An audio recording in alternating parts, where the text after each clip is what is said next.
I locked the basement door from the outside. Those were the exact words Kaelen said to me through the heavy, solid oak door.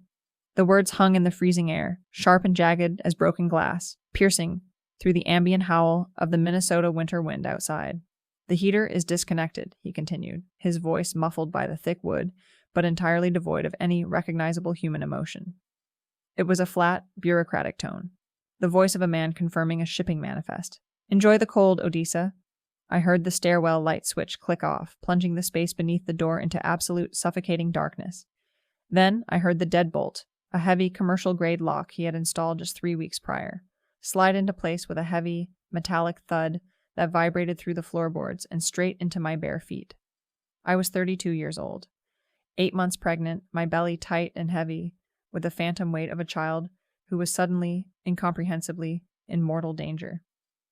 I was standing on the cracked concrete floor of a Minneapolis cellar in mid-January, wearing nothing but a thin, sleeveless cotton nightgown and a pair of gray wool socks. It was 4 degrees outside. The basement walls, uninsulated and exposed to the brutal subterranean freeze, were already frosting over in the corners, the moisture in the air crystallizing into tiny, glittering webs of ice.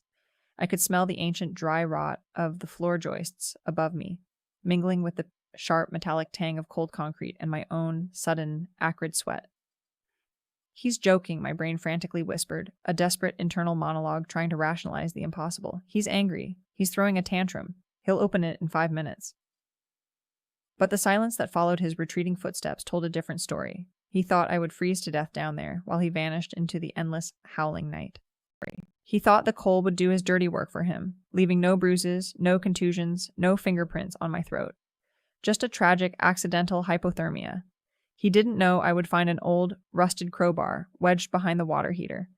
And he definitely, unequivocally, didn't know that 10 years later, a waterlogged burner phone recovered by a county forensic team would broadcast his exact, premeditated escape plan to a room of 200 gasping people. But to understand why he tried to bury me in the ice and how his decade-long lie finally choked him on a stage draped in American flags, you need to know who I was before the frostbite. You need to understand the architecture of my mind. My name is Odessa. I am 42 years old now, and I live in a small, well-heated house on the outskirts of Minneapolis with my 10-year-old daughter, Maeve. I work as a senior crime scene photographer for the county. My job is simple in theory, but devastating in practice. I walk into rooms where the absolute worst things in the world have just transpired, and I document the aftermath. I breathe in the smell of coagulated blood, bleach, and ozone, and I take pictures of the things people leave behind when they are in a desperate, panicked hurry. A knocked-over dining chair with a cracked spindle, a shattered highball glass glittering on a rug, a single smeared bloody footprint leading toward a back door. I notice the details, the tiny microscopic fractures in a perfect facade. That is my entire life. I wasn't always this observant. It isn't an innate genetic trait. It is a learned survival skill.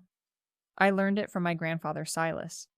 He raised me after my parents passed away in a multi-car collision when I was 6 years old. Silas was a profoundly quiet man, a retired master carpenter who moved through the world with a slow, deliberate grace.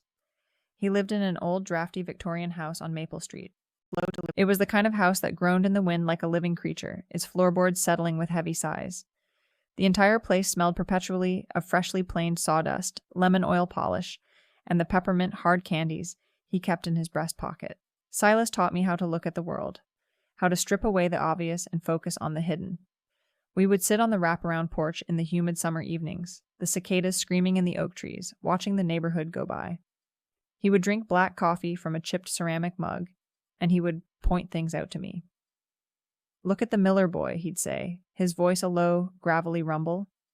I would squint through the twilight at the teenager sprinting down the opposite sidewalk. "He's running fast," I noted. "Playing a game?" Silas shook his head, taking a slow sip of his coffee. "No game, Odessa. Look at his hands. He's running fast, but he's not carrying a baseball or a bat. Look at his neck. He's looking over his shoulder every 3 seconds. His shoulders are tight, up by his ears." "So?" I asked, swinging my legs off the edge of the porch swing. "So a boy running for fun leans forward. A boy running from trouble leans back. He broke a window." 5 minutes later, Mr. Henderson from down the street came marching up the road, holding a shattered piece of a lawn ornament and shouting the Miller boy's name. My grandfather had a saying he repeated constantly. It was his golden rule of human nature, a philosophy carved into the very grain of his being. He used to look at me, his pale blue eyes deadly serious, and say, "A quiet room always hides the loudest secrets, Odessa. People lie with their mouths. They never lie with their messes." I didn't fully understand the weight of that truth until I was an adult, standing in a silent, perfectly clean house, realizing the man I had married was a monster wrapped in a tailored suit.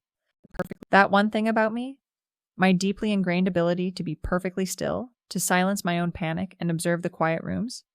It is the absolute only reason this story ends with me holding a cup of steaming, dark roast coffee in my kitchen, while my ex-husband eats lukewarm, gray slop off a metal tray in a federal penitentiary.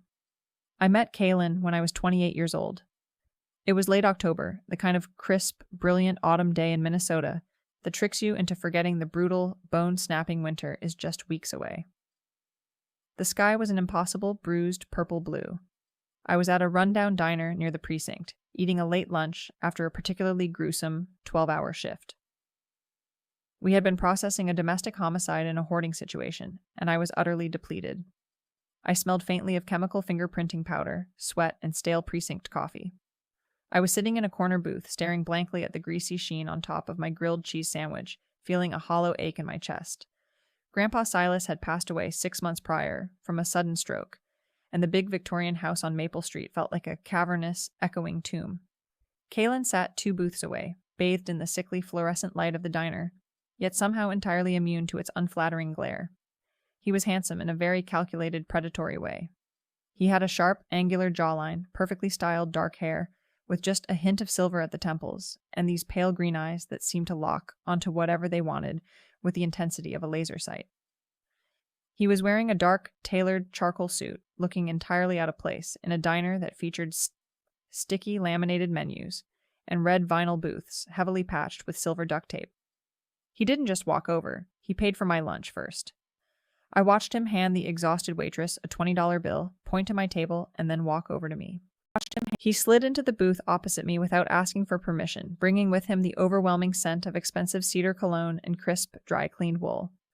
"You look like you've seen a ghost," he said, his voice a smooth, practiced baritone.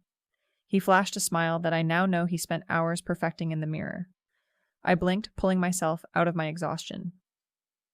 "I photograph crime scenes for the county," I replied dryly, wiping my hands on a rough paper napkin. "Ghosts are generally the least of my problems." His smile widened, showing perfectly straight, white teeth. "A woman of mystery. Or maybe you just need better coffee. This place serves battery acid. I'm Kaelen." "Odessa," I said, my guard coming up slightly. "And I like the battery acid. It keeps me awake. Why did you pay for my lunch, Kaelen?" He leaned forward, resting his forearms on the sticky table, completely unfazed by the grime.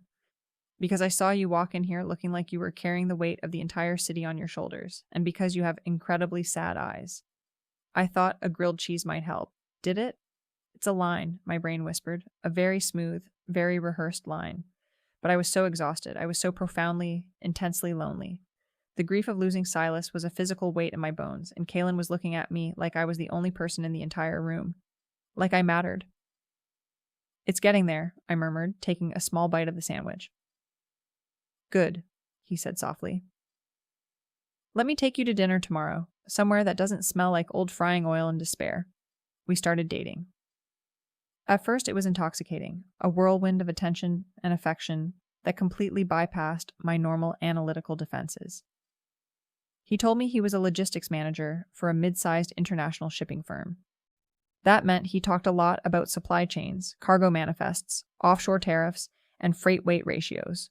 Boring stuff objectively, but he spoke with such intense, fiery passion that I found it endearing. He made logistics sound like a grand chess game. He was incredibly attentive, almost aggressively so. He remembered my favorite order at Matt's bar down to the letter, a juicy Lucy burger with extra pickles and half-salted fries, and he always made sure my car had a full tank of gas. If I mentioned a book I wanted to read, it would appear on my porch the next day. Looking back, the warning signs were right there, flashing like neon sirens in the dark. I simply chose to see them as charming quirks of a devoted man. Like the way his cell phone was always, without exception, face down on the table. If we were eating dinner and it buzzed, his hand would shoot out with lightning speed and cover the screen, his knuckles turning white. "Who's calling this late?" I asked once, watching his jaw clench. "Just work stuff," he said, his voice tight, slipping the phone into his jacket pocket. "A shipment stuck in customs. Nothing you need to worry your pretty head about." My pretty head. I should have hated that phrase. I should have challenged it. But I let it slide. Or the way he demanded to know my exact minute-by-minute schedule. At first, I thought it was sweet. He claimed he wanted to have a hot dinner ready for me when I got home from the precinct. But then, it slowly morphed into a rigid, suffocating interrogation. One evening, I got stuck in traffic due to a snowstorm and arrived home 20 minutes later than I had estimated. I walked through the front door, shaking snow off my boots, to find him standing in the hallway, his arms crossed, his face a mask of cold fury. "You said you'd be off shift at 4, he stated, his voice dangerously low. "I was," I said, startled by his tone. "But I-35 was a parking lot. There was a pile-up near the bridge." "It is 4:20, he said, taking a step toward me. "Where were you, Odessa?" "Really?" "I just told you, Kaelen. In traffic." "I checked the traffic cameras online. The bridge was clear until 4:10. You should have been past it." I stared at him, my heart doing a strange, uncomfortable flutter in my chest. "You were checking traffic cameras to track my commute?" He instantly softened, his face melting back into the loving boyfriend. He reached out and brushed a snowflake from my hair. "I worry about you, baby. With your job, the people you deal with. I just need to know you're safe. Please, just text me if you're going to be late, for my sanity." I told myself it was love. I told myself it was nothing. It wasn't nothing. It was the pouring of the concrete foundation of a cage. We got married 2 years later in a small rush ceremony at the Botanical Gardens. My older sister, Alara, was my maid of honor. Kaelen's mother, Lorna, sat in the front row wearing a high-collared, heavy black dress, literal mourning clothes. Lorna was a miserable, deeply bitter woman who treated her son like a golden deity and viewed me as a useless parasite who had attached itself to his greatness. She had pale, pinched features and smelled constantly of cheap gin and strong floral perfume. During the reception, I was standing by the dessert table when I heard Lorna speaking to Alara. She wasn't whispering. She wanted me to hear. "He could have done so much better," Lorna sneered, swirling the ice in her cocktail glass. "With his intellect, his earning potential. And he settles for a girl who takes pictures of dead bodies in the dirt. It's disgusting. She has no class." I felt the blood rush to my cheeks. My hands balled into fists. I looked over at Kaelen, who was standing just a few feet away, talking to a groomsman. He had heard every word. He met my eyes, then looked at his mother. He didn't defend me. He didn't tell her to stop. He just walked over, patted Lorna's shoulder, and then turned to me. "Let it go, Odessa," he muttered, handing me a glass of champagne. "She's just traditional. You know how she gets after a few drinks. Don't make a scene at our wedding." I drank the champagne. It tasted like ash. The real fracture, the moment the glass cracked and the illusion shattered, happened a year into the marriage. We had moved into Grandpa Silas's old house on Maple Street. Kaelen complained constantly that he hated the drafty house, the creaking floors, the old pipes, but he loved the fact that the mortgage was fully paid off. It allowed him to keep more of his money in his own private accounts. One Tuesday afternoon, I was cleaning out Kaelen's heavy-duty Ford truck in the driveway while he was inside the house watching a football game. I was vacuuming the floor mats, breathing in the smell of stale coffee and leather, when I reached under the passenger seat to grab an empty plastic water bottle. My fingers brushed against something hard and plastic snagged on the metal seat track. I pulled it out into the sunlight. It was a pink plastic hospital bracelet, the kind they snap around your wrist when you check into the emergency room. It had a printed date on the barcode from 3 days prior, a Tuesday. A day Kaelen had explicitly told me he was in Chicago for a 3-day logistics conference. And the name printed in bold black letters on the pink plastic wasn't Kaelen's. It said, Chloe Vance. My stomach completely dropped. A wave of ice-cold nausea washed over me, seeping into my hands and making my fingers tremble. Vance. My last name. His last name. I squeezed the plastic bracelet until it dug into my palm, walked up the porch steps, and pushed open the front door. I walked into the living room. Kaelen was sprawled on the couch, drinking a beer, his eyes glued to the television screen. "What is this?" I asked, my voice shaking. I held the pink bracelet up in the air. Kaelen slowly turned his head. He looked at the bracelet. He didn't flinch. His eyes didn't widen. Oh, he said, taking a casual sip of his beer. That's from a coworker, Chloe. She got food poisoning at the conference. I had to drive her to the clinic in the rental car. Must have fallen off and gotten stuck to my shoe when I packed my bags. A coworker, I repeated, my heart hammering against my ribs like a trapped bird. Why does her hospital bracelet say Chloe Vance Kaelen?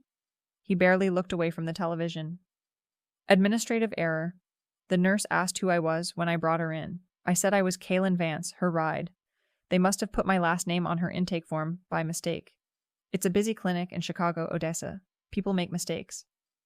Why didn't you tell me you spent Tuesday night in a hospital with a female coworker? He sighed, a loud, theatrical sound of supreme annoyance.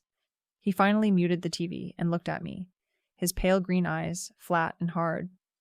Because I knew you would react exactly like this. Hysterical, paranoid, overanalyzing a piece of garbage you found under a car seat. Throw it away, Odessa. I'm trying to watch the game. He didn't blink. His heart rate, visible in the pulse at his throat, didn't elevate. He was perfectly, terrifyingly calm. He was lying to my face, and his body wasn't betraying a single sign of stress. And that was the exact night, standing in the living room of the house I grew up in, that I realized I didn't know the man sleeping next to me. I had married a stranger, a predator, wearing a human suit. The escalation didn't happen like a sudden, violent explosion. It happened like a slow, undetectable leak of odorless poison gas. Over the next year, Kaelen's mask slipped, inch by agonizing inch, until the monster underneath was fully, brazenly exposed. Phase 4 of his abuse was a calculated dismantling of my identity and my support system. It started with small, cutting public disrespect. We were at a lavish dinner party hosted by his shipping firm's regional director. The dining room smelled of roasted lamb and expensive red wine. The conversation around the mahogany table turned to careers, and one of the executive's wives, a kind woman named Sarah, asked me about crime scene photography. It must be fascinating, Sarah said, leaning forward. Do you have to use special lighting to find things? I smiled, grateful for the genuine interest. Yes, actually. I use alternate light sources, like UV and infrared, to capture forensic evidence that the naked eye can't. Oh, please, Odessa, Kaelen interrupted, letting out a loud, theatrical groan that silenced the entire table. He waved his hand at me dismissively, as if swatting away a fly. I was just answering her question, Kaelen, I said quietly, feeling the heat rise in my cheeks. He looked at his boss and chuckled, a cold, hollow sound. Don't let her bore you with the morbid stuff. She basically takes pictures of dirt for the county. It's a hobby, really. Barely pays minimum wage, keeps her out of trouble while the adults work. The table went dead silent. The clinking of silverware stopped. Sarah looked down at her plate, deeply embarrassed. I looked at Kaelen, waiting for the punchline, waiting for him to break the tension and say he was joking. He just smirked, raised his wine glass to his lips, and took a slow sip. His eyes locked onto mine, daring me to challenge him in front of his superiors. I swallowed the lump of humiliation in my throat and looked away. But public humiliation wasn't enough. He needed to attack the core of my independence. That was the second beat of his escalation, the sabotage. A week after the dinner party, I came home from a crime scene to find Kaelen cleaning our home office. I walked in, carrying my heavy Pelican case full of camera gear. I'm reorganizing, he announced, aggressively shoving boxes of my old college textbooks into the hallway. I set my Pelican case down on the desk, unlatched it, and took out my primary camera body and my prized possession, a $2,500 macro forensic lens I had saved up for months to buy. I set the lens gently on the center of the desk to grab a microfiber cloth. I turned my back for 2 seconds. Crash. The sound of shattering glass and crunching metal echoed off the hardwood floors. I spun around. My macro lens was in pieces on the floor. Kaelen was standing next to the desk, holding a dust rag, looking down at the wreckage. My lens, I screamed, dropping to my knees. The precision glass elements were shattered into 1,000 glittering shards. The metal housing was dented beyond repair. You left it in the way, Kaelen said coldly. He didn't sound apologetic. He sounded annoyed. It was in the middle of the desk, I yelled, my hands trembling, as I hovered over the broken pieces, afraid to touch them. It was completely safe. I was dusting Odessa. My elbow bumped it. It was an accident. An accident? You knocked a 2-pound piece of solid metal off a desk by accident? I stood up, my chest heaving, tears of absolute rage springing to my eyes. That lens cost me $2,000, Kaelen. I need it for work. He stepped into my personal space, towering over me, his face inches from mine. The smell of his cedar cologne was suddenly nauseating. Don't you dare yell at me in my own house, he hissed, his voice a venomous whisper. It's just a camera. It's just a hobby. If you were a real professional, you wouldn't leave your toys lying around. He did it on purpose, my brain realized, a cold dread washing over my anger. He destroyed the tool of my independence. Beat 3 was the isolation. He started picking relentless fights with my sister, Alara. Whenever she came over, he would ruthlessly critique her clothing, mock her job as a preschool teacher, and criticize her parenting skills until Alara, in tears, finally stopped coming around. When I tried to leave the house to visit her, my car would mysteriously have a dead battery. I would pop the hood and find the terminal cables slightly loosened. When I confronted him, he would claim the cold weather did it. Or if the car worked, he would suddenly claim he had a severe, blinding migraine and needed me to stay home, demanding I fetch him water and painkillers, guilting me if I tried to walk out the door. He was building a wall around me, brick by agonizing brick, cutting off every escape route. Then came the pregnancy. When I found out I was pregnant, I wasn't filled with the glowing joy you see in movies. I was terrified. Not of the baby. I already loved the tiny life growing inside me with a fierce, primal intensity, but of Kaelen. I knew bringing a child into this house was bringing a hostage into a war zone. I told him the news in the kitchen. His reaction wasn't a smile. It wasn't a hug. It was a strange, calculating silence. He stared at the plastic stick with the 2 pink lines for a long, agonizing minute. I watched the gears turning behind his pale green eyes. Finally, he set the test down on the granite counter, looked at me and said, "Well, I suppose this changes the timeline." "What timeline?" I asked, my voice barely a whisper, my hands instinctively crossing over my stomach. "My career timeline, Odessa," he snapped smoothly, recovering his mask. "Promotions, relocations, children are expensive. We'll have to adjust." I should have pushed harder. I should have asked what he really meant, but fear kept my mouth shut. By my second trimester, the cruelty became distinctly physical. Not hitting, he was entirely too smart to leave bruises or marks that my colleagues at the police precinct would notice and question. It was spatial violation. It was the absolute control of my physical environment.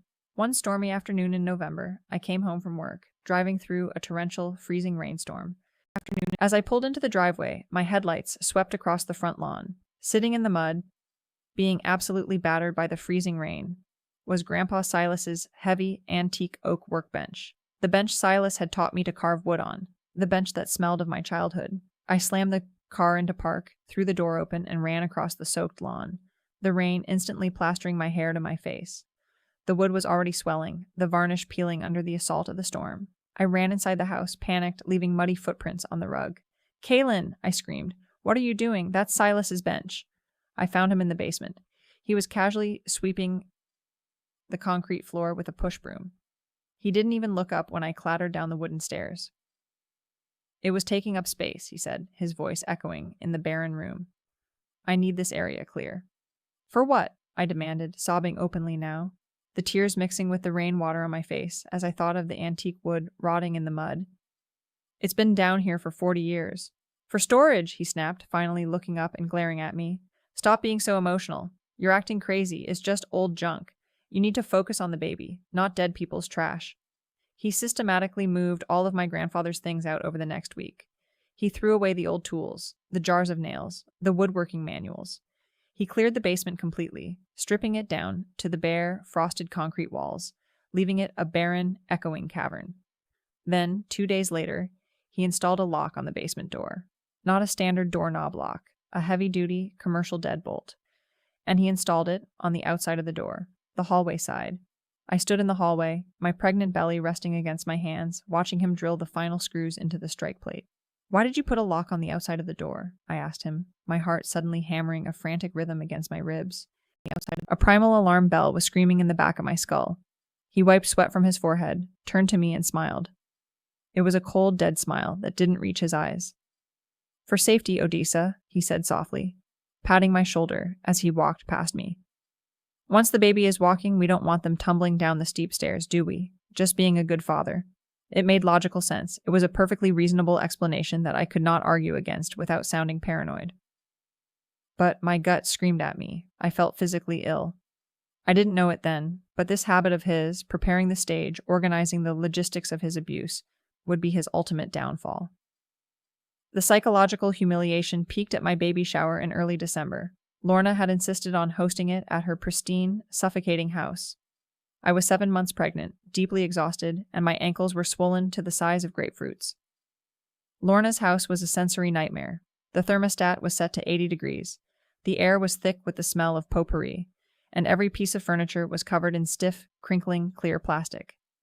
I sat in a stiff, plastic-covered armchair, sweating profusely, while Lorna's wealthy, judgmental friends watched me open cheap, generic baby gifts.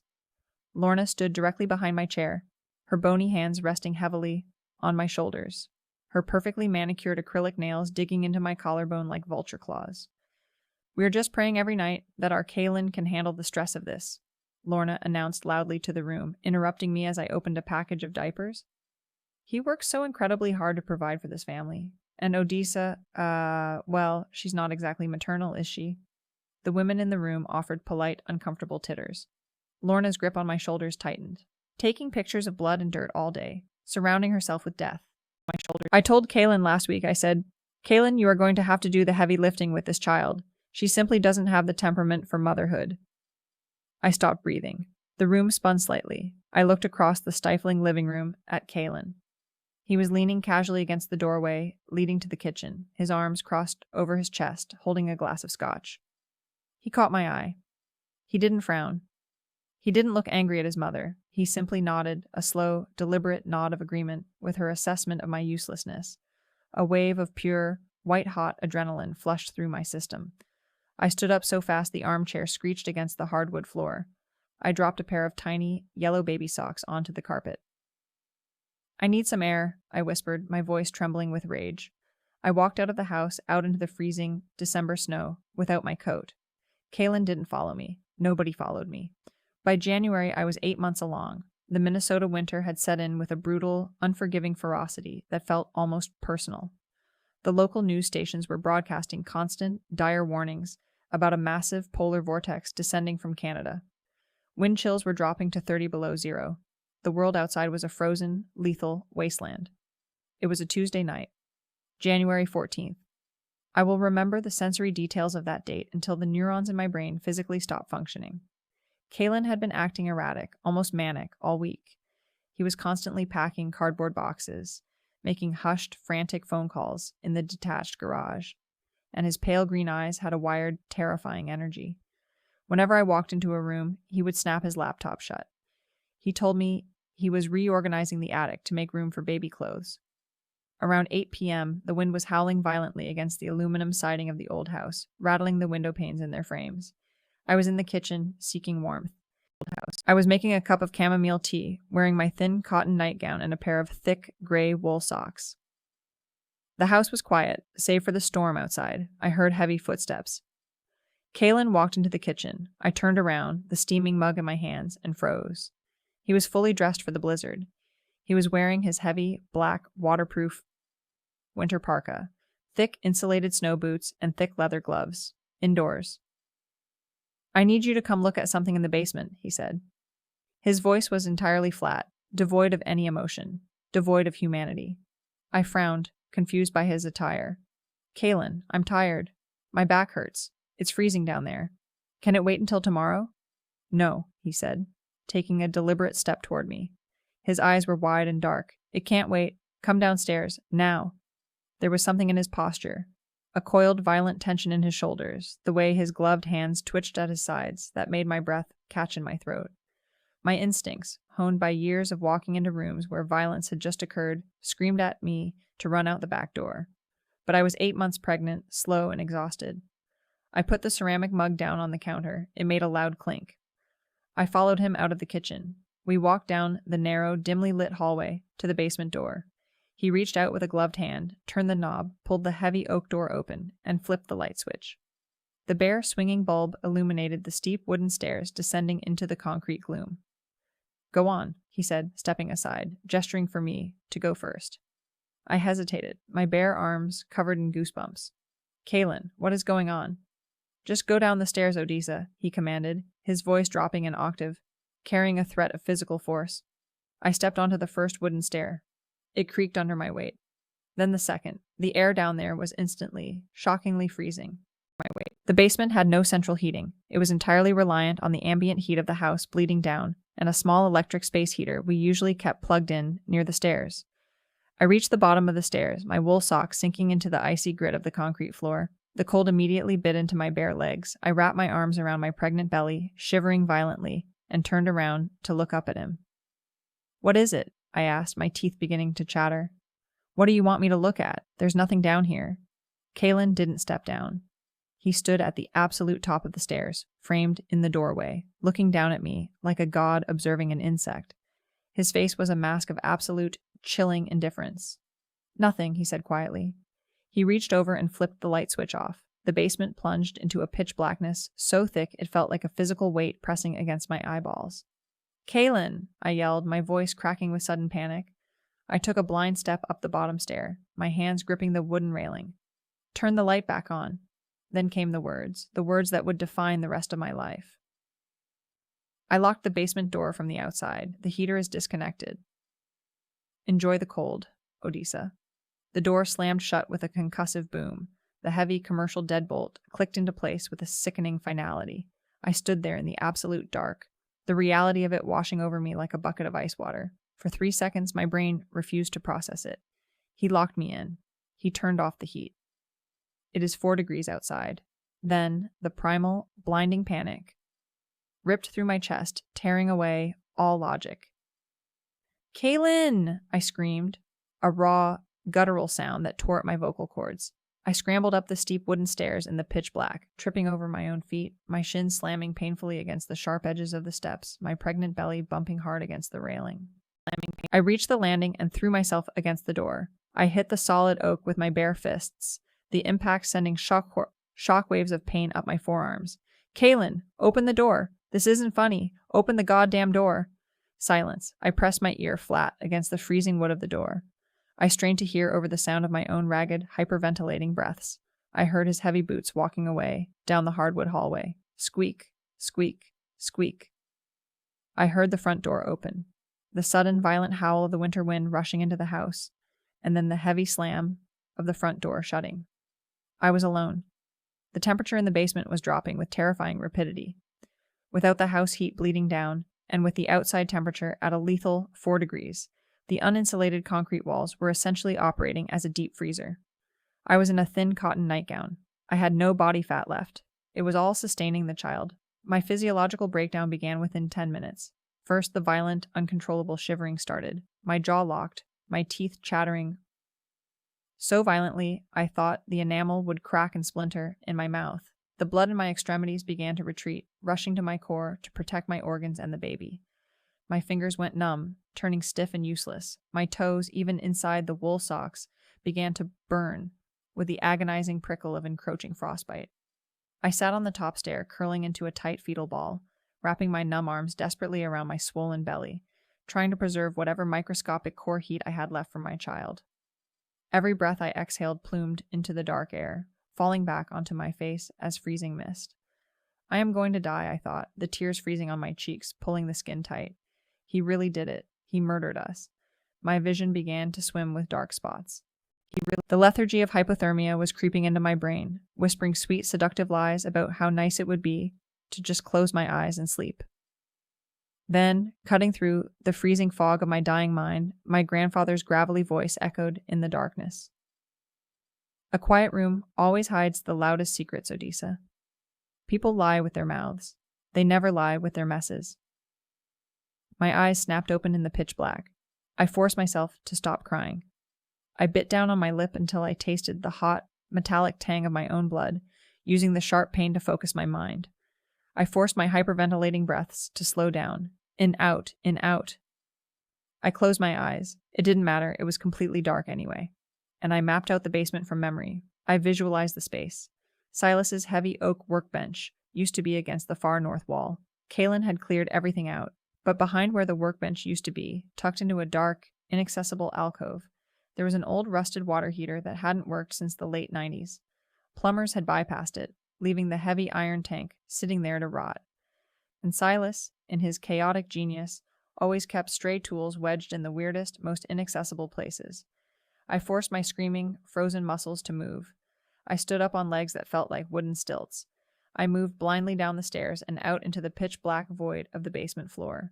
I kept my right arm extended, my numb fingertips trailing along the freezing, frosted concrete walls to guide me. The cold radiating off the concrete was agonizing. Touching the wall felt like pressing my hand against a sheet of dry ice. My fingers felt like they were being repeatedly pierced by hot needles. I counted my steps, 10, 15, 20. My knee slammed into the curved metal side of the water heater. I gasped, dropping heavily to my knees, scraping my bare shins on the rough, gritty concrete floor. I reached behind the freezing metal tank, thrusting my arm into the narrow, filthy gap between the tank and the wall. I felt through decades of thick, sticky cobwebs, dead spiders, and layers of gritty dust. Please, I prayed, to whatever was listening in the dark. Please, Silas. My numb fingertips brushed against something cold, heavy, and distinctly metallic. I gripped it and pulled it out. It was a crowbar, 2 feet long, solid forged iron, heavy as a dumbbell, with a curved clawed end. A surge of pure, unadulterated adrenaline exploded in my chest, flushing my veins with heat. I gripped the heavy iron bar and walked back to the stairs. It took me an hour to break the door frame. I was exhausted, freezing, my pregnant body screaming in absolute agony with every swing. My muscles tore, my hands blistered and bled against the rough iron. But the adrenaline of a mother protecting her unborn child is a terrifying, unstoppable fuel. I jammed the curved claw of the crowbar into the microscopic gap between the heavy oak door and the wooden frame, right where the deadbolt was seated. I braced my feet on the stairs, and I threw my entire body weight backward against the iron lever, again and again and again. Wood splintered, the sound was deafening in the dark stairwell. Long, jagged shards of oak broke off and flew into my face. The heavy metal screws holding the strike plate groaned, grinding against the wood. With one final, screaming heave, putting every ounce of my remaining strength into the iron bar, there was a massive concussive crack. The thick wooden door frame gave way, the strike plate ripping out of the wood. The door violently swung open, hitting the hallway wall. I collapsed forward onto the hardwood floor of the hallway, dropping the crowbar. I lay there on my stomach, gasping for air, weeping hysterically as the 70-degree, thermostatically controlled warm air of the house washed over my freezing, trembling body like a physical embrace. The house was completely, utterly silent. I crawled on my hands and knees, dragging my heavy belly across the carpet to the kitchen. I reached up, grabbed the corded landline off the wall, and dialed 911 with bloody, shaking fingers. 911, what is your emergency? The operator asked. My husband just tried to kill me, I whispered, my voice a raspy, broken croak. He locked me in the ice. The police arrived 10 minutes later, their red and blue lights flashing wildly through the front windows, casting long, frantic shadows across the living room walls. They breached the door, found me shivering under 3 blankets on the couch, and immediately searched the house. Kaelen was gone.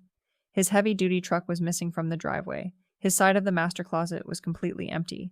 He had taken his passport from the safe, his laptop, and a large canvas duffel bag. But here is where the story pivots.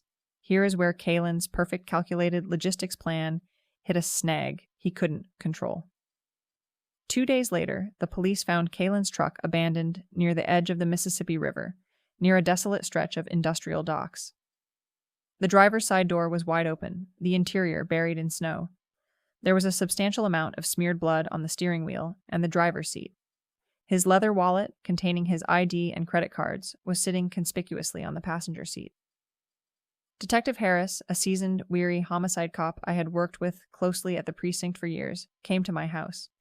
He sat on my living room sofa, holding his hat in his hands, looking incredibly uncomfortable. Odessa, Harris said gently, his voice thick with pity. I know what you said happened, but looking at the truck, it looks like a carjacking gone wrong. A violent struggle, or maybe he jumped. The river current is fast there. We're dragging the water, but with the ice accumulation, it's nearly impossible to find a body. He didn't jump, Harris, I said flatly, staring at the wall. He packed a bag. He took his passport. He left his wallet, Odessa, Harris countered softly. People in a panic do strange things. Lorna arrived at my house an hour later, a one-woman hurricane of performative grief. She burst through the front door, screaming, throwing herself onto my living room floor, weeping loudly and calling me a murderer. You drove him to this, she shrieked, pointing a bony, trembling finger at my face, while two uniformed officers tried to calm her down. He was under immense stress because you were a horrible, ungrateful wife. He went out for a drive to escape your nagging, and he got attacked by thugs. My boy is dead because of you. The police bought it. They all bought it. The official narrative quickly calcified. Kaelen Vance was a tragic, heroic victim of a random, violent crime in the frozen city. The detectives completely dismissed my claim that he deliberately locked me in the basement to freeze to death.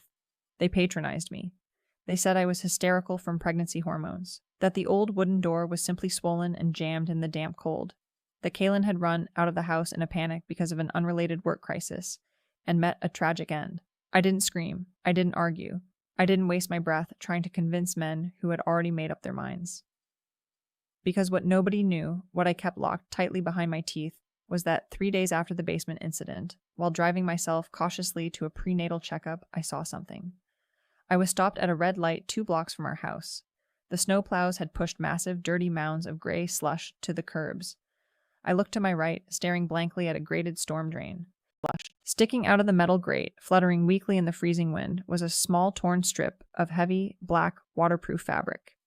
I pulled my car over, throwing the hazards on. I got out, my boots sinking ankle-deep into the freezing, filthy slush. I waded over to the storm drain. I grabbed the fabric and pulled hard. It was heavy. I yanked it up through the grate, scraping the metal. It was Kaelen's heavy black winter parka, the exact coat he was wearing the night he locked me in the dark. It was soaked through, smelling of sewage and motor oil, slashed violently up the back. I threw it in the trunk of my car and took it home. I laid it out on the kitchen floor and systematically searched every single pocket. In a hidden, deeply recessed, zippered lining near the left chest, my fingers brushed against hard plastic. I pulled it out. It was a cheap, thick black Motorola burner phone. It was completely waterlogged, the screen cracked, the internal circuitry utterly ruined by the melting snow, ice, and street salt. It was a dead brick. It wouldn't turn on. I didn't give it to Detective Harris. I didn't give it to the evidence locker at the precinct. I knew how the system worked. I knew they would bungle it, log it wrong, or worse, Lorna would hire a slick lawyer to find a way to make it disappear on a chain of custody technicality. Instead, I put the ruined phone in a thick plastic Ziploc bag, squeezed the air out, put the bag in an old Nike shoebox, and shoved it deep into the back corner of my highest closet shelf. I waited. Patience is not just a virtue. In my line of work, patience is a lethal weapon. 10 years passed. A decade is a massive expanse of time. It is enough time to build a life and enough time to completely forget one. I gave birth to Maeve in the spring. She was a beautiful, healthy baby, with my grandfather's stubborn, jutting chin, a head of fiery curls, and a loud, booming laugh that finally filled the drafty old house with warmth. I went back to work at the precinct. I photographed hundreds of crime scenes. I documented the tragedies of the city. I saved my money. I replaced my macro lens. I lived a quiet, peaceful, incredibly safe life. Kaelen was officially declared legally dead after 7 years. Lorna held a lavish, catered memorial service at her church. She didn't invite me or Maeve. I didn't care. I felt nothing but a profound, weightless relief. I was finally free. The ghost was buried. Until a rainy Tuesday afternoon in late October, exactly 10 years later. I was sitting at my desk at the precinct, sipping terrible coffee, editing high-resolution macro photos of a forced entry burglary, when Detective Harris walked into my cubicle. He looked terrible. He was pale, sweating slightly, and he looked like he had just seen a corpse sit up on an autopsy table. "Odessa," Harris said, his voice shaking, his hand gripping the fabric of my cubicle wall to steady himself. "You need to come to interview room 3, right now." I stopped typing. I looked up at him. "What is it, Harris? Did you catch the guy from the South Side robbery?" He swallowed hard, his Adam's apple bobbing. "It's Kaelen, Odessa. He's alive. He just walked into the front lobby 10 minutes ago." The floor seemed to violently tilt beneath my feet.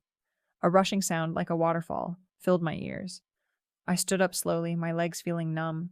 I followed Harris down the long, fluorescent-lit hallway, our shoes squeaking on the linoleum.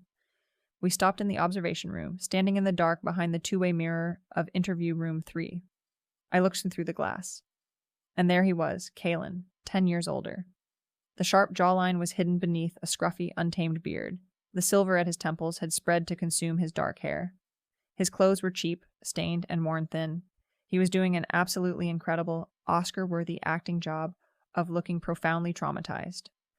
He was weeping openly, holding a paper cup of water with violently shaking hands, staring at the table. He says he was kidnapped, Harris whispered to me in the dark observation room, reading from his notepad.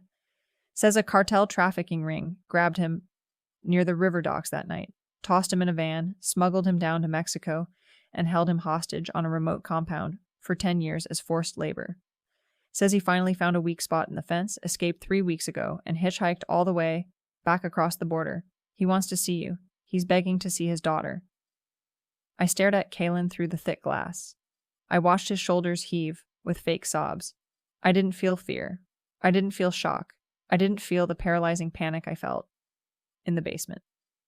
Instead, I felt a cold, absolute, crystal clear clarity settle over my brain. The final puzzle piece clicking into place. A quiet room always hides the loudest secrets. Let him go to his mother's house, I told Harris, my voice perfectly level, my eyes never leaving Kaelen's face. I am not speaking to him today. I need time. The town went absolutely, predictably insane. The local news stations picked up the story immediately. The miracle return, the Chiron screamed. Lorna was on television every night, weeping dramatically, thanking God, calling Kaelen a resilient hero for surviving a decade of torture. And Kaelen? He started playing the victim card with a sickening mastery. He gave tearful interviews to local papers. He talked about his trauma, his nightmares, his desperate will to survive just so he could see his beautiful wife again. But behind the scenes, through a sleazy local lawyer, he also sent me a formal legal letter. He wanted to move back into the Maple Street house.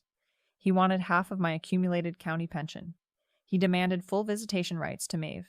He wanted his family and his life restored. He thought I was the same terrified, freezing, exhausted woman he left in the dark to die. He was so spectacularly wrong. I left work early the day I received the lawyer's letter. I drove home, locked the doors, went into my bedroom closet, and pulled down the dusty Nike shoebox. I took out the Ziploc bag containing the 10-year-old, waterlogged, cracked Motorola burner phone. I drove across town to the house of my buddy Jace. Jace was the lead tech in the digital forensics department at the State Bureau. He was a brilliant, antisocial hacker type who practically lived in his garage. We had bonded over dark, morbid humor and bad precinct coffee for a decade. More importantly, he owed me a massive, career-saving favor for quietly fixing a mistake he made on a crucial chain of custody form 5 years ago. I walked into his messy garage, which smelled strongly of ozone, burnt soldering flux, and stale Red Bull. I set the plastic bag on his metal workbench right over a schematic blueprint and looked him dead in the eye. Jace, I said, my voice hard, I need you to perform a miracle. Jace picked up the bag, inspecting the phone through the plastic. He grimaced. Odessa, this thing is a literal brick. The screen is shattered, the charging port is corroded green. Water damage destroys the logic board. It's dead. I know it's dead, I said, leaning over the bench. But tech has advanced in 10 years. You guys have those new chip-off extraction rigs now. I've seen you use them. You bypass the corroded logic board entirely, physically melt the memory chip off the motherboard, and pull the raw hex data straight from the silicon. I need whatever is on this phone. Audio, text, deleted files, anything. And I need it done completely off the books. No warrants, no logs. Jace looked at me. He saw the cold, unblinking fire in my eyes. He knew my history. He swallowed hard, set the bag down, and nodded. Give me 3 days, he said. Those 3 days were a masterclass in psychological warfare. Kaelen called my cell phone repeatedly from Lorna's house. He left long, weeping voicemails, begging to see Maeve, telling me how much he loved me. Lorna actually showed up at my house, pounding fiercely on the front door, screaming through the wood that I was a heartless bitch, keeping a traumatized hero from his own child. I ignored them all. I kept the doors locked. I kept Maeve at my sister Alara's house across town, far away from the media circus and the madness. On Thursday night at 11 p.m., my phone rang. It was Jace. I got it, he said. His voice didn't sound triumphant. It sounded hollow, sickened. Odessa, Jesus Christ. You need to come over here. You need to hear this. I drove through the dark streets to Jace's house. He had his massive laptop set up on his kitchen island, cables snaking everywhere. There's no cartel, Jace said immediately as I walked in, turning the glowing screen toward me. There was no kidnapping. He orchestrated the whole goddamn thing. And Odessa, he didn't leave empty-handed. Jace pulled up a decoded file folder extracted from the raw silicon chip. It was full of text messages, bank routing numbers, and a single unsent drafted audio file. The texts were to a number saved simply as C. Chloe, the woman from the hospital bracelet. The woman he claimed was just a sick coworker. The text logs laid out the entire meticulous plot. Kaelen had been quietly embezzling money from his shipping firm's offshore accounts for 3 years. He had set up a dummy corporation in the Cayman Islands. He had stolen exactly $1.2 million. He and Chloe had planned to fake his violent death, let the firm write off the missing funds in the chaotic aftermath of a murder investigation, and disappear together to a villa in Cabo San Lucas. But Chloe betrayed him, Jace explained, pointing to a separate window showing texts from 2 weeks ago that Kalen's actual current phone had received, which Jace had traced using his bureau access. She took the $1.2 million out of the offshore account 5 years ago and vanished entirely. Left Kaelen totally broke, working as a bartender in Mexico. That's why he came back, Odessa. He's penniless. He wants your house. He wants your county pension. It's a grift. I felt my jaw clench so hard my teeth ached. The sheer, breathtaking audacity of the man. What's the audio file? Jace swallowed hard, looking at the floor. It's a voice memo. Looks like he recorded it to send to Chloe the night he vanished, confirming the plan was executed. But he dropped the phone in the storm drain, and the water shorted it out before it could hit the cell tower to transmit. Jace reached out with a trembling finger and pressed play. The audio was crackly, filled with static and the loud, roaring sound of the howling Minneapolis wind. But Kalen's voice, arrogant, smooth, completely devoid of fear, was crystal clear. Chloe, baby, it's me. I dumped the truck by the river docks, smeared some blood from a butcher shop on the wheel. It looks perfect. The cops will eat it up. I've got the $1.2 million secured in the Cayman account. A pause. The sound of wind. Then the words that stopped my heart. And the Odessa problem is solved. I locked her in the basement. The heat is off. It's 4 degrees out here. She won't make it to morning. No messy divorce, no child support. I'm heading to the private airstrip now. See you in Cabo. Love you. I stood in Jace's kitchen, listening to the voice of the man I married casually, cheerfully confirming his plan to murder me and our unborn child for $1.2 million and a vacation home. I didn't cry. Not a single tear formed in my eyes. The fire inside me burned away all the moisture. Jace, I said softly, my voice echoing in the quiet room. Moisture. Put that audio file on a flash drive. The reversal, the great catastrophic unmasking, happened 2 days later, on a Saturday night. Lorna, in her infinite blinding narcissism and desperate need for attention, had organized a massive Welcome Home Kaelen dinner at the local VFW hall. She had invited half the town, the local news crew, the chief of police, and the mayor. She had draped the cavernous hall in dozens of American flags and massive vinyl banners that read, "Survivor" and "Welcome Home, Our Hero." I had received an invitation in the mail. I RSVP'd yes. I arrived at the VFW hall at exactly 7 p.m. I didn't wear a subdued outfit. I wore a stunning, form-fitting, bright red dress. I wore red lipstick. I walked into the crowded, overheated hall. The overwhelming smell of cheap cologne, stale beer, bleach, and lukewarm, catered ziti hitting my nose. The room went instantly, awkwardly silent as I walked down the center aisle. 200 people stopped eating.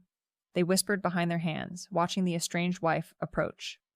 Kaelen was sitting at the head table on a small elevated wooden stage, looking suitably tragic and humble in a borrowed, slightly ill-fitting suit. Lorna was hovering directly over him, her hands on his shoulders, like a vulture fiercely protecting a carcass. When Kaelen saw me walking toward the stage in the red dress, his pale green eyes widened slightly in genuine surprise, but he quickly, masterfully arranged his face into an expression of profound, tearful sorrow. He stood up, pushing his chair back, and held out his arms to me. "Odessa," he croaked, projecting his voice perfectly, so the entire room could hear his fake anguish. "My beautiful, strong wife. You came. You finally came." I walked up the 3 wooden steps onto the stage. I didn't step into his open arms. I walked past him and stood directly behind the wooden podium, where a microphone was wired into the hall's massive, heavy-duty PA system. Lorna stepped forward, glaring at me with pure, unadulterated hatred. "She's finally realized what a miracle this is," Lorna announced to the crowd, grabbing the microphone stand. "God brought my son back from the clutches of the cartels." He really did have an incredible adventure, I said, leaning into the microphone. My voice echoed loudly off the cheap tin ceiling, booming through the massive speakers in the corners of the room. I opened my small black clutch purse. I pulled out my smartphone. I had loaded the audio file onto it, setting it as the only file in my queue. I picked up the auxiliary cord that was plugged into the podium's mixer board, meant for playing background dinner music. Kaelen frowned, his arms slowly dropping to his sides, his brow furrowed. "Odessa, what are you doing?" he asked, his voice dropping the theatrical projection. "I brought a welcome home gift," I said into the mic, my eyes locking onto his. "Something you lost in a storm drain 10 years ago." I plugged the heavy metal jack of the auxiliary cord into my phone. I reached down to the mixer board and cranked the master volume dial all the way to the maximum limit. I looked Kaelen dead in his pale green eyes. I saw the exact moment confusion morphed into a shadow of fear. "You should have checked behind the water heater for crowbars," I whispered to him, off mic. I pressed play on my phone screen. The deafening sound of the howling Minnesota winter wind blasted through the VFW hall speakers, vibrating the floorboards. The 200 people in the room froze, forks halfway to their mouths, startled by the noise. Then, Kalen's arrogant, cruel voice boomed from the massive speakers, 10 times louder than life, filling every corner of the silent hall. "Chloe, baby, it's me. I dumped the truck by the river docks, smeared some blood from a butcher shop on the wheel. It looks perfect. The cops will eat it up. I've got the $1.2 million secured in the Cayman account." Kalen's face drained, of all color. The blood vanished from his cheeks, leaving him looking like a wax corpse. He lunged toward the podium, his hands grasping frantically. "Turn that off," he screamed, his voice cracking with genuine, unbridled panic. But I stepped back smoothly, ripping the phone off the podium, holding it tightly in my hand, keeping the cord connected. The audio continued, relentless, inescapable, echoing over the shocked gasps of the crowd. "And the Odessa problem is solved. I locked her in the basement. The heat is off. It's 4 degrees out here. She won't make it to morning. No messy divorce. No child support. I'm heading to the private airstrip now. See you in Cabo. Love you." The file ended. The silence that fell over the VFW hall was so absolute, so suffocatingly thick, you could hear the low, mechanical hum of the industrial refrigerator in the kitchen 50 feet away. I looked at Lorna. Her mouth was opening and closing silently, like a dying fish on a wooden dock. She looked from me to the massive black speakers, to her beloved son. Kaelen was physically shaking. The martyr mask had completely, permanently dissolved, replaced by the terrified, sweating panic of a rat caught in a steel trap. The vein in his neck was pulsing wildly. He looked out at the crowd. He looked at the mayor. He looked at the local news cameraman in the back, whose red recording light was glowing steadily in the dim room, capturing every single second. "It's a fake," Kaelen stammered, backing away from the podium, his hands up defensively. Sweat was pouring down his forehead. She used AI. She faked my voice. She's trying to ruin me." "Actually," a deep, authoritative voice said from the back of the hall. The crowd parted instantly, like the Red Sea. Detective Harris walked down the center aisle, his badge clipped to his belt, followed by 4 heavily armed, uniformed police officers. Harris wasn't looking at me. He was looking at Kaelen with an expression of absolute, venomous disgust. "I had state forensics verify the raw hex data off the memory chip of your burner phone 3 hours ago," Harris said loudly, his voice carrying through the silent room without a microphone. "It's perfectly authentic, unaltered, along with the text logs proving you stole $1.2 million from your employer, faked a violent crime scene, and wasted 10 years of state police resources." Harris stopped at the edge of the stage. He reached around to his belt and unclipped his heavy steel handcuffs. They rattled loudly in the quiet room. "Kaelen Vance," Harris said, stepping up onto the stage, "you are under arrest for grand larceny, wire fraud, faking your own death, and the premeditated attempted murder of Odessa Vance." Lorna shrieked. It wasn't a theatrical cry this time. It was a genuine, horrifying, guttural wail of a shattered reality. She grabbed Kalen's arm, her acrylic nails digging into his suit jacket, trying pathetically to pull him away from the approaching officers. "No, no, you can't. My son is a victim. He was in Mexico. He was tortured." "He was in Cabo, Lorna," I said calmly, unplugging my phone from the cord and slipping it back into my purse. "Drinking margaritas on the beach with the money he got for trying to freeze his pregnant wife to death, until his girlfriend stole it." The officers pulled Kaelen away from his mother. They grabbed his arms, spun him around, and slapped the cold steel cuffs onto his wrists right there on the stage under the survivor banner. As they perp walked him down the center aisle through the crowd of absolutely stunned, glaring townspeople, Kaelen looked back at me over his shoulder. His green eyes were wide, desperate, completely hollowed out, realizing in real time that the frozen 10-year ghost he thought he buried in a basement had just dragged him straight to hell. I didn't gloat, I didn't scream at him, I didn't flip him off, I just gave him a small, polite, perfectly controlled nod, turned around, and walked out the side exit of the hall into the cool, refreshing October night air. The cascade of absolute destruction that followed his arrest was magnificent to watch. Within 2 weeks, the international shipping firm filed a massive, ruthless civil suit against Kaelen to recover the $1.2 million he stole. Because Kaelen was completely broke, the corporate lawyers went after the only tangible asset legally connected to him, Lorna's pristine house, which she had stupidly, blindly used as collateral for a business loan Kaelen had taken out years ago. Lorna lost the house. The bank seized it. She was evicted by December, her plastic-covered furniture dragged out onto the lawn by movers. She had to move into a tiny, moldy, one-bedroom apartment on the rundown south side of the city. The wealthy women at her church stopped returning her phone calls entirely.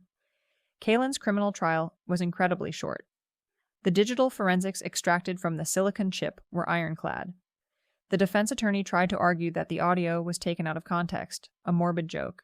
But when Jace took the stand in his suit and explained the exact, irrefutable extraction process to the jury, it was over. The jury took less than 4 hours of deliberation to convict Kaelen on all counts. The judge, looking at Kaelen with naked contempt, sentenced him to 25 years in a maximum security federal prison, with no possibility of early parole. He tried to contact me exactly once, about 6 months into his sentence. He sent a long, rambling letter through his public defender, written on cheap prison paper, begging me to bring Maeve to the visitation room to see him. He wrote that he was a changed man, that the cell had humbled him, that he had found God, and that he just wanted to look his daughter in the eyes. I took a thick red permanent marker, and I wrote, "Return to sender, enjoy the cold," in massive block letters across the front of the envelope and dropped it back in the metal mailbox. Life moved on. I got promoted to lead senior forensic photographer for the entire Tri-County area. Maeve turned 11. She is brilliant, fiercely independent, and highly observant, with a fiery spirit that refuses to be tamed. Sometimes in the dead of January, when the brutal winter winds howl through Minneapolis, rattling the old windows, and the temperature outside drops to 30 below zero, I make a steaming cup of chamomile tea. I put on my gray wool socks, and I walk down the wooden stairs into my basement. I installed a massive, state-of-the-art central heating system down there years ago. The air is thick with warmth. The walls are dry and perfectly insulated. It's safe. I sit on the bottom wooden stair, holding the warm ceramic mug in my hands, and I think about Grandpa Silas. I think about the sheer agonizing patience it took to hold on to a ruined piece of wet plastic in a shoebox for 3,650 days, trusting that the truth would eventually claw its way out of the dark. Silas was right. He was always right. A quiet room always hides the loudest secrets. You just have to be observant enough to find them, and patient enough to wait for the ice to melt.